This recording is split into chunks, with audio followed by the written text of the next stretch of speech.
Sharma just said, पैसा सब कुछ है, and पैसे के लिए finances and finances के लिए fintech. That's where I'd like to segue, because we cannot talk about startups or innovation or making money or making, something as small as just a QR card payment, for a coffee in the morning without talking about fintech. So, as Mr. Kant mentioned in the morning, I mean, now it has become so easy. You talk about insurance, you talk about online payments. Within just 30 seconds, 1 minute, you can probably just make any transaction throughout the world. Absolutely. And in India, the kind of the technology that we are watching, I think we have a long way to go. Trust product, but I think Sachin, you've spoken about technology. So what are you focusing on over the next 5 years, 5-6 years? So the next 5 to 6 years are going to look very different from the last 20 years. I think one big thing that is coming to all of us is AI, right, and how we use that to... Do you want to give one example of how AI has changed Navi over the past year? Yeah, I think there are a few examples of that. I think most of our customer support is automated through GenAI. In a lot of other operational areas, quality control, etc., there is a lot of usage of AI.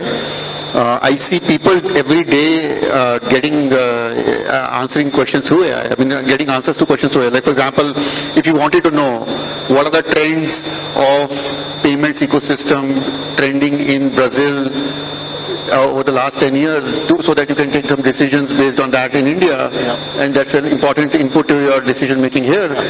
Earlier, it was impossible to find that. I mean, or very hard. You have to spend hours, or you have to commission a study. Now you can do research like that and get a decent quality answer from without doing all of that work. Apart from that, I think coding, software engineering is going to get automated quite significantly. That's a big kind of tsunami, I think, that is coming to all of us. I mean, close to 25-30% of our code is already automated. But yeah, over time, I think it will be quite real. I think. I think it's across the board. But I think, Alok, one follow up on what you mentioned about customers, Indian customers and their behavior with insurance. I think all of us are also suspects and victims of that. But how does an Indian customer really look at insurance? Because I think because there is trust, there is also this delayed gratification with insurance, right? Because you don't really know you need insurance unless you really come across that situation. So how does one really actually buy insurance? What is that journey like, and how will that evolve? Because more and more people are getting educated, more and more people are getting aware. But why is that penetration not going up, even though there is awareness today? So two parts. I think one, the product itself is very unique, as you rightly said. No instant gratification. It is forcing you to spend 1 hour thinking about what can go wrong in your life. Right. And somewhere we all think that जो होगा किसी और को होगा, मुझे नहीं होगा, मैं तो healthy हूँ, मैं तो ठीक हूँ. Especially at a young age, you don't really worry too much about those things unless you see someone in your vicinity, कोई friend, family, colleague going through some bad experience, and suddenly it strikes, यार ये तो important है. Now, luckily, whenever that person is thinking ये important है, they come to us. So I can hand on heart say 100% of the people in India, when they think they have to buy insurance, will come to Policybazaar on their own. But this is something they'll forget after 3-4 weeks again. वो 3-4 हफ्ते ही होते हैं जिसमें आदमी के दिमाग में रहता है, and he wants to buy at that time. And that's the time transaction can happen or cannot happen. So you do whatever you have to do. The biggest challenge today, if we look at just the middle class India, which arguably is about 8 to 10 crore households, or maybe 35 to 40 crore individuals. The penetration for term insurance is about 6% in household terms, and in life terms, health is maybe about 10% or 12%. So why other people are not buying? Because, as I said, one lot of time awareness है कि लेने की जरूरत है. ये awareness है तो आदमी कहते हैं claim तो मिलेगा नहीं, मिलेगा तो बहुत painful तरीके से मिलेगा. So if you don't have the trust in the claim process, why should you put money today? तो वो जब तक solve नहीं करेगी industry, तब तक कुछ नहीं हो सकता है. But that's like to add to what Sachin was also saying about AI. देखो हम सब जितने भी काम करेंगे ना, किसी भी कंपनी में कोई भी काम करोगे आप जिंदगी में, you can only influence 3 things in any company. या तो रेवेन्यू बढ़ाओगे, या कॉस्ट कम करोगे, एफिशिएंसी लाओगे, या सर्विस अच्छी करोगे कस्टमर के लिए. इसके अलावा किसी का कोई काम होता नहीं कंपनी के अंदर. ये 3 ही काम होते हैं. and AI will have a very high impact on the service on day one. धीरे धीरे कॉस्ट एफिशिएंसी पे भी आ रहा है, रेवेन्यू इम्पैक्ट अभी इतना नहीं आ पाया है, थोड़ा फ्रॉड कंट्रोल वगैरह आ रहा है फिनटेक में, बट रेवेन्यू साइड अभी दूर है, but service will get automated very very fast. Efficiency will start to come in also next 5 years in a big way. तो कभी ना कभी रेवेन्यू भी आएगा. Got it. So I think we have a minute. I'm only going to ask one question to all of you. Same question. I know all of you have had amazing these journeys. I think everybody kind of glorifies this journey, but I'm sure there have been tough times where people have supported you. So if all of you can name one person, or say, anybody, close family, friend, whoever, who supported you during those tough times, I'm sure you'd want to kind of give them that visibility also. So if you want to take a few seconds and probably talk about anybody who's helped you during those tough times.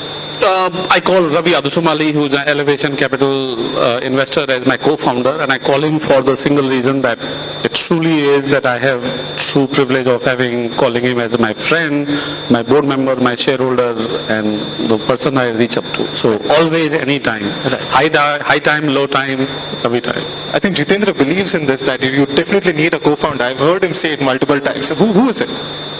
Yeah, so I have two people in my life who support me whenever I am in doubt. So one is my wife, of course. Are you forced to say it? No, not. But that's the reality. So, and the second person is Amrish, Pine Lab CEO. So we were co-founders in Citrus, and the journey was so good that we went through so much tough times during Citrus days. So generally the bonding tends to happen, and then we sort of understand the decision-making framework of each other. So it's easier to consult that way. Right. Sachin? Yeah, so I learned business very early in my life. Essentially, I come from a business family, and like not big businesses, small businesses based in Punjab, Chandigarh. And one of my uncles, who was my father's elder brother, he was a big influence on me. I think I learned about work ethic, integrity, and responsibility from him, which I think stayed with me for quite a bit. Of course, he's now no more, but his influence stays on in the whole family, actually, quite a bit. Alok? I think the first name I would like to say, actually, Yashish, my co-founder. Personally, we are chalk and cheese, very, very different personalities, very, very different outlook for everything that we do. But we are joined at the hip for 17 years, 18 years now.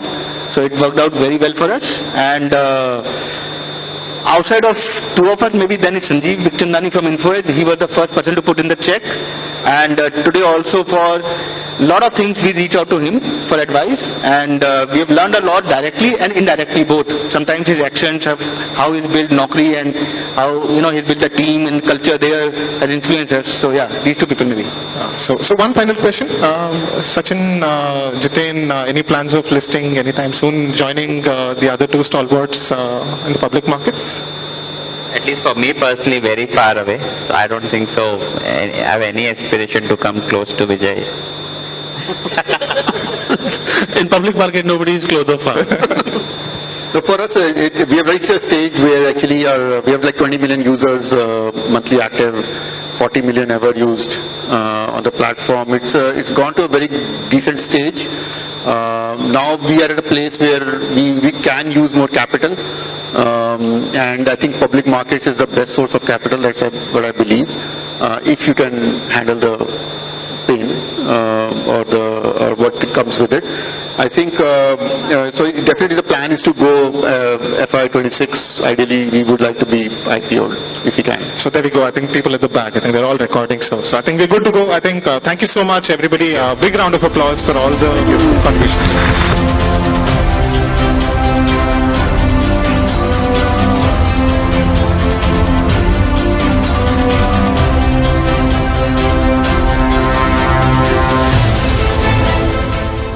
Informed about the startup ecosystem, subscribe to my Startup TV.